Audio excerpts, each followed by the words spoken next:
দারুল মাদ্রাসা এর আগে কোনো ইউনিভার্সিটি ছিল না, কোনো বিজেপি ছিল না, কংগ্রেস ছিল না, সিপিএম ছিল না।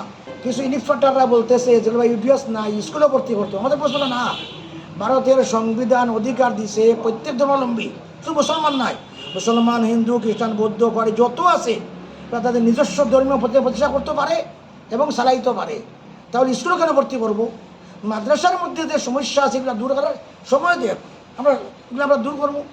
দূর করলে আমরা যাতে মাদ্রাসা ঠিকই ব্যবস্থা আমাদের দাবি। স্কুলে কেন ভর্তি করবো?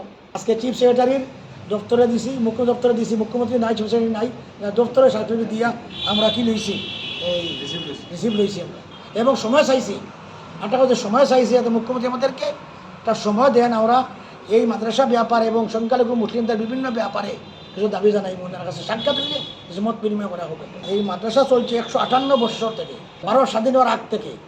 ইদানিং ইদানিংকালে যে আপনার অধিদপ্তর, শিক্ষা অধিদপ্তর থেকে একটু সার্কুলার দেওয়া হইতেছে, ওইটা বলতেছি আমরা খুব তাড়াহুড়া করা হইতেছে। 24 তারিখ মিটিং হয়েছে, বলতেছেন 30 তারিখ না হইলে আমরা অ্যাকশন নিব। এটা কীভাবে হইতে পারে? বলতেছে যে ইউডিএ, ওই যে প্রত্যেকের হইতো ইউডিএস কোড নম্বর থাকতো, পেন থাকতো, ইউডিআইস, আর যত ইন্সপেক্টরে আপনার অনেক জায়গার মধ্যে বলতে আছে না থাকলে স্কুলে ভর্তি করবো। আমরা বলছি না, যেখানে ভর্তি করবো স্কুলে।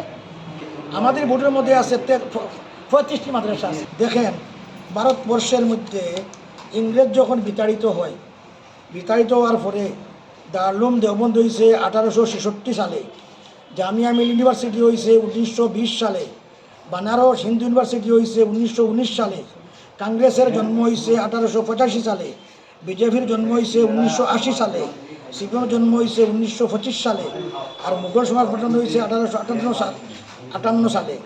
এই যে দারুল মাদ্রাসা, এর আগে কোনো ইউনিভার্সিটি ছিল না, কোনো বিজেপি ছিল না, কংগ্রেস ছিল না, সিপিএম ছিল না। এরা ভারত স্বাধীন করছে এবং শিক্ষা প্রতিষ্ঠান কী করছে, তৈরি করছে। এই প্রতিষ্ঠান থেকে আজকে সারা ভারতে হাজার হাজার মাদ্রাসা প্রতিষ্ঠা হয়ে গেছে।